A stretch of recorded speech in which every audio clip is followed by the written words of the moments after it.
A minha hipótese central é que o Brasil está vivendo uma mudança de época. Nós estamos transitando de uma sociedade urbana, industrial, para uma sociedade de serviço. E essa mudança de época, ela resulta, de certa maneira, de um declínio do capitalismo. Nós só tivemos dois outros momentos que podem ser comparáveis ao que nós estamos vivendo hoje.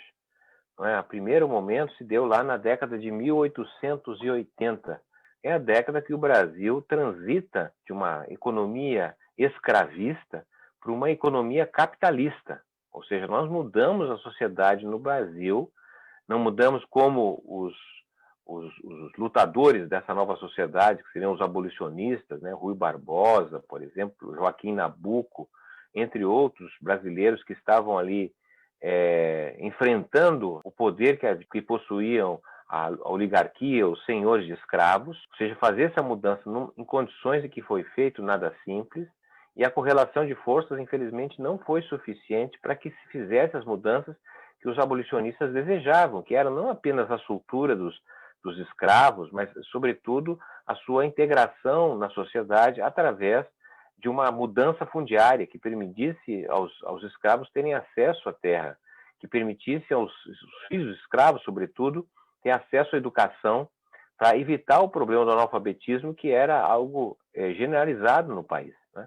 Quer dizer, o que se conseguiu ali foi basicamente a abolição da escravatura, né, em condições que, de certa maneira, levaram à própria exclusão do negro diante do projeto de branqueamento que se instala na entrada do capitalismo, que é a atração de imigrantes, né, que vão vir para o Brasil e ocupar lugares que até então eram, em grande parte, dos próprios escravos.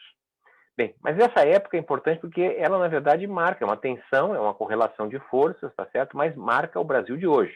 Se a gente quiser entender o Brasil de hoje, não pode esquecer que o país teve, por quase 4 décadas, não é, um regime escravista. Foi aí que se fundamentou o monopólio da terra, praticamente, não é? O tipo de lei de terras, a instituição da propriedade privada a partir de 1850. E esse momento que nós estamos vivendo, guardado a devida proporção, ele pode ser comparado à década de 1880, porque são períodos de ruptura do país, né? A gente vai depois saber que não é bem ruptura, né? São transições pelo alto, etc., mas isso é um momento, então, é uma oportunidade que poucas gerações possuem para fazer a história com as suas próprias mãos. Um outro, segundo momento que talvez possa ser comparado com o atual, é aquele que ocorreu na década de 1930 no Brasil, que essa é uma década chave para também entender o Brasil contemporâneo, que está relacionado, então, à luta dos tenentistas, né, dos modernistas, que vem ali dos anos 20, né, a Semana de Arte Moderna, a construção da coluna Prestes, não é, o movimento dos tenentistas, as lutas dos trabalhadores desde a década de 10, 1917, a greve geral, enfim, tem vários movimentos ali, a sociedade em ebulição, que, de certa maneira, questiona a antiga sociedade conduzida pela República Velha, né? O Estado mínimo, o Estado liberal, etc. Então, a Revolução de 30 ele é um movimento que encarna esse processo antiliberal, um movimento que os tenentistas conduzem, mas, de certa maneira, tem ali uma base nazista, uma base fascista, inclusive, do próprio governo Getúlio Vargas, porque ele incorpora toda a maioria que tem no Brasil contra o liberalismo. E havia certamente um programa reformista. Se a gente for analisar, por exemplo, não é, o programa do Clube 3 de Outubro, liderado por Oswaldo Aranha, em 1932, não é? Ele era um programa muito, que não jamais foi implementado as reformas, mas ele defendia, por exemplo, isso aqui é um país, o Brasil é um país capitalista, portanto o lucro tem que ser validado, mas a validação do lucro depende do pagamento de impostos. Os lucros têm que pagar impostos. Ora, nós estamos em 2020 e lucros e dividendos no Brasil não pagam impostos, né? Mas isso estava lá em 32. Assim como estava na bandeira dos tenentistas, por exemplo, não é a defesa da propriedade privada, defesa do patrimônio, da propriedade da terra.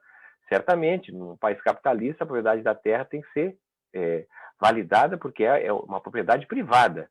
Mas a validação da propriedade privada pressupõe, não é, o exercício de sua função social. Se a propriedade privada não exerce a função social, não tem razão de existir. Ou seja, você certamente que vive mais a questão da terra, sabem perfeitamente a quantidade de terras que não tem função social alguma no país, a não ser, não é, um movimento de especulação em torno da valorização da terra. Ora, isso estava em 32. Então, a luta ali de 30 é fundamental porque está se desencadeando, não é, uma mudança de época, uma transição da sociedade agrária que predominava no Brasil, uma sociedade fundada na exportação de produtos primários, uma sociedade cuja expectativa de vida não alcançava 35 anos de idade, as pessoas viviam em média 35 anos de idade, as mulheres tinham entre 10 a 15 filhos, a mínima, nenhuma quase participação na vida política, né? O regime que tínhamos político era a democracia censitária, só votavam cerca de 4, 5% da população, sempre homens, brancos, com escolaridade, com patrimônio, não é? Era uma sociedade muito primitiva e ali há um rompimento. Certamente não é como gostariam os tenentistas, os modernistas, não é? Mas é uma mudança, isso não temos como negar. Esse momento que nós estamos vivendo é um momento excepcional, é um momento que dá para mudar a história do país. E justamente, né, a classe dominante, por saber disso, ela utiliza de um processo de alienação que faz com que a população vai se acomodando, tá certo? Ela perde a esperança de pensar o futuro, de ter uma utopia de que o futuro pode ser muito melhor do que o presente.